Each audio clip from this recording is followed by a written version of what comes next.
Alors ce matin, j'aimerais te parler de ce que j'ai fait hier. Parce que hier, j'étais reçu au gouvernement. J'ai rencontré, je pense, la numéro 3, la directrice exécutive du budget. Et c'est, je pense, la meilleure équipe au monde pour être capable de délivrer plus de valeur par rapport à l'argent du contribuable collecté. Ce que j'ai vu est extraordinaire.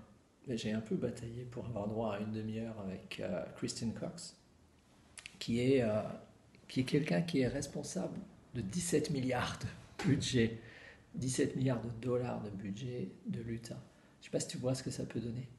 C'est assez énorme.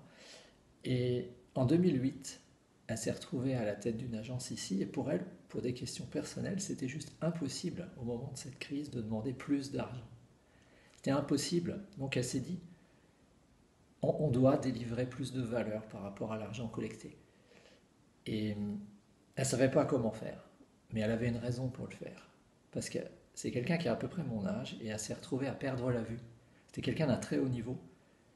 Elle a perdu la vue, donc il y a un moment de sa vie, elle a dépendu, je ne sais plus si ça se dit, elle dépendait de l'aide publique et elle a vu combien un service public ça peut être inefficace. Donc pour elle, c'était une question très très personnelle liée à sa capacité qu'elle a eue à retravailler. C'est impressionnant de voir quelqu'un d'aveugle se déplacer aussi vite dans les bureaux. Et c'était impossible pour elle d'accepter de demander plus d'argent aux contribuables durant cette crise. Donc elle était directrice d'une agence, elle a tout essayé, elle avait une bonne raison, mais elle ne savait pas comment faire.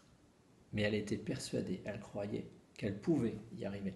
Et en 2008, à peu près au même moment que moi, elle a trouvé le livre de Goldwatt, Le But, et c'est comme ça qu'elle est entrée dans la théorie des contraintes, ce petit monde des praticiens de la TOC, comme on dit en anglais, auquel j'appartiens. Et bon, elle est mondialement connue pour les résultats qu'ils ont délivrés dans l'Utah, alors que moi, ça c'est la clim qu'on entend, c'est terrible. Les, une fois par heure, tu te retrouves avec un rideau d'air froid qui arrive. Euh, Elle est mondialement connue, après 10 ans de pratique, et moi j'ai pas eu le même impact.